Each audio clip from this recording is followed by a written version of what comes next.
Welcome to another episode of TorchLight News. I'm Elena Briones. SGA elections were in full game mode this week as 4 campaigns tabled around campus trying to gather as many votes as they could.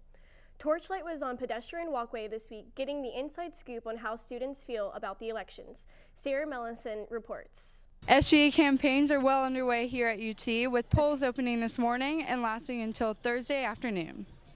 Morgan Mickey Hunter, Banks Marsh, Antonio Butler, and Unite UT all want students to know what their campaigns stand for, and some students know what they want in SGA for the future. Someone who's going to listen to me and our problems as students and really try to help us.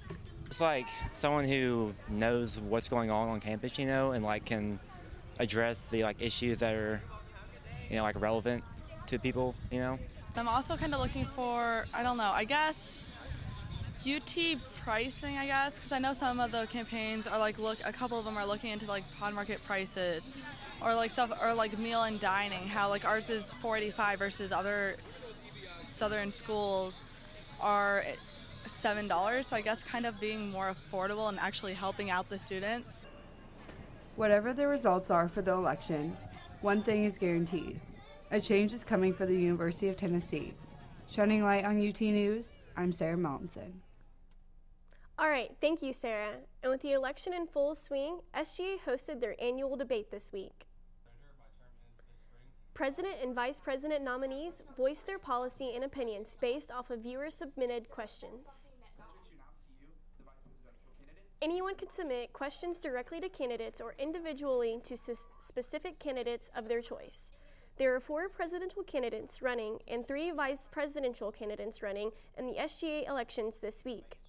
Voting remains open until Thursday at 5 p.m. Election results will be announced at 6:30 that afternoon. Incumbent President Carson Hollingsworth had a lot to say about his experience being SGA president and also said the right person will always win. Yeah, the right person's always elected. The student body will always have their voice heard, and whoever's elected will be the best for the role. I think we have some great candidates this year. They're all very experienced, whether it's in SGA, outside of SGA. They're all leaders, and that's what I think is the most important thing. It doesn't matter how much experience you have. It doesn't matter what you've done in SGA. As long as you're a leader, that's all that matters. As long as you care about students, that's all that matters. I know they all do that. You can watch a full video of the event on the SGA Facebook page if you have not yet made your decision on who to vote for. Sex Week celebrated its 5th anniversary with more conversation this year than ever. Well, right now you're seeing video from this year's drag show. Many other events were included in the lineup, from sex education, feminism, and sexual assault on campus. Sex Week is presented every year by Sexual Empowerment and Awareness at Tennessee, or SEAT. SEAT says they, quote, try to foster a comprehensive and academically informed conversation about sex, sexuality, and relationships. The events concluded on April 7th with an art show in Gallery 1010 downtown. Former U.S. Congressman and author Bob Clement came to UT this week to talk about his journey in politics. His book, titled Presidents, Kings, and Convicts, discusses Clement's journey from Tennessee governor to his time in Congress. Students were able to bring their own brown bag lunch while they listened to Clement talk on his experiences. Clement also had an exclusive meet and greet book signing as well. Many are preparing for the last few weeks of spring semester, and as hard as it is to believe, graduation is right around the corner. There's about a month left until graduation, and the Center for Career Development wants to make sure our graduating seniors are covered. The Center for Career Development held an event to help future graduates with life after undergraduate studies. There was a quick overview of job resumes, job searching, interviewing, budgeting, graduate school, and more. We will certainly miss all of our seniors, but look forward to seeing what they accomplish after graduation. The UT Department of History hosted a symposium on Monday of this week exploring the history and future of intellectual autonomy on college campuses. This discussion featured a panel of UT faculty members from a variety of departments, including the School of Art, Law, Journalism, and many more.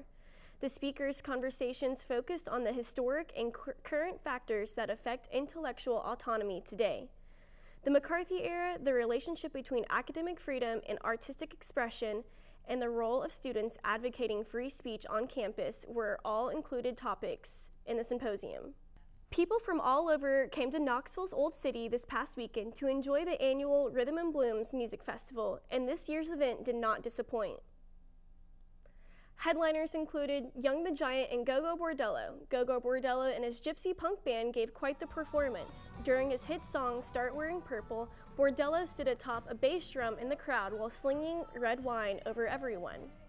Artists first heard on WTK 90.3 also performed, such as Peak Physique and 3-Star Revival. Food trucks and games were all a part of the fun-filled weekend. WWE's Kane is wrestling his way into the polls instead of the ring. The professional wrestler officially announced his campaign to run for Knox County Mayor this past Tuesday. Outside of professional wrestling, Kane's real name is Glenn Jacobs, and he owns his own insurance firm in Halls. Jacobs has lived in East Tennessee for over 20 years now, and he said he decided to settle here because of how much his family loved it. And we want to hear from you. Check our Twitter page and take the poll, should Kane be the next mayor of Knoxville? Well, thank you for joining us for TorchLight News, and make sure you stay up to date on all your UT news by following us on Instagram, Facebook, and Twitter, all at TorchLight UTK, and catch us every Tuesday morning on WTK 90.3 The Rock to stay up to date on TorchLight. Shining light on UT News, I'm Elena Briones. Have a great day.